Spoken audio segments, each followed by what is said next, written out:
Part of the Role Models project, we have a campaign called Drop the Knife. For those that don't know, knife crime in the Cleveland police force area is the second highest crime in the country.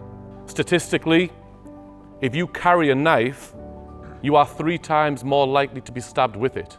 What is it like to be a role model?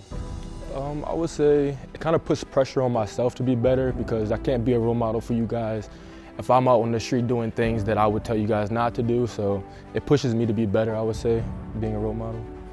And what advice would you give to somebody that was thinking about carrying a knife?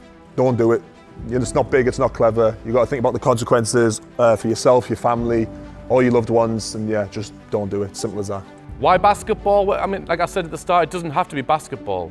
Everything I've talked about now in terms of positive engagement, you can do for hockey, for netball, for chess. Whatever you are engaged with, engage with it and stay engaged in a positive way. So I want to talk about failure, and this quote, has anybody ever heard of somebody called Michael Jordan? And one of his famous quotes is about failing. He's missed 9,000 shots in his career, lost 300 games. And at the end, it's, I failed and failed and failed again. And that's why I succeed. So you learn a lot from failure. And what we teach the children within our club is how to fail, learn how to lose a game. And then you really understand how to win a game. So spin the ball on your finger. 2, 3, 4, 5. So we roll the ball around.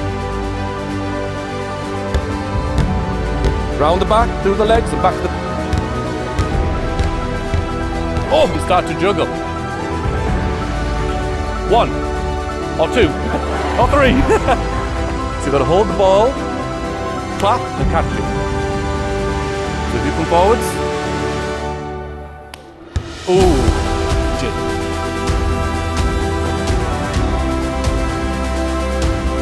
Way!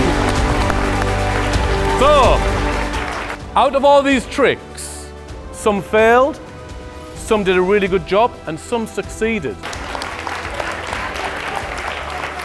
Please! No. Please help! So the worst thing is here, there's nobody trying to help her. So we need an ambulance for this lady, don't we? But you need to call 999. And what they're gonna do when you call 999 is they're gonna tell you what you need to do to help this person. We need to take a second if we're around all this and take 5, because we need to make sure that we are not in danger. Yeah? You are the most important person in your life. You need to make sure that you're not in danger. So if there's any danger to you, call 999, get the ambulance, get the police officers, and they'll be on their way to you as fast as possible. Okay?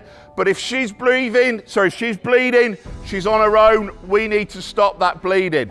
Now, you're not going to be carrying bandages. You may be lucky. You'll have a pair of socks, a t-shirt, a jumper, whatever you can use to put pressure on that wound. And we need to stop this wound from bleeding.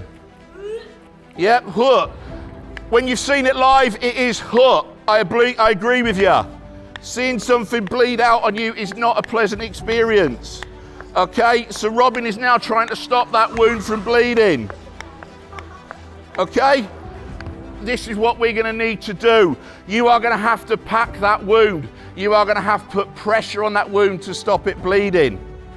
It will be bloody, it will be messy, but you can save somebody's life by your actions. When we come along as paramedics, so we have to get that blood back into you, because if you are bleeding out all over the floor, you could be dead if it's a nasty arterial wound within about 3 minutes. 3 minutes that you can save somebody's life, your friend, your loved one, even somebody that you've never met before on the street. You could save their life. You need to make sure, one, that you are safe. Okay? If there's somebody around with a knife, I am not gonna lie. I'm gonna wait for the big 7-foot police officer to come to me, because I'm not going anywhere near a knife. Okay? I don't have a stab vest. The police officers do. I don't have tasers. The police officers do. So we're not coming anywhere near it when there's somebody with a knife. So I wouldn't expect you guys to do it. My name's Chris, I'm a paramedic. My colleague is Robin, she's also a paramedic. We've been affected by knife crime because we've actually seen it live. We have gone to people not much older than you that have been stabbed, okay? And I'm sure my colleague, the police officer, will give you similar stories, okay? And what the paramedics and what we are saying is that the best way to avoid this happening to you is to not carry a knife. And if that's the only message you take away from this demonstration today, then we're all in a safer place. So thank you once again, guys, and then hopefully we'll see you at some point very soon.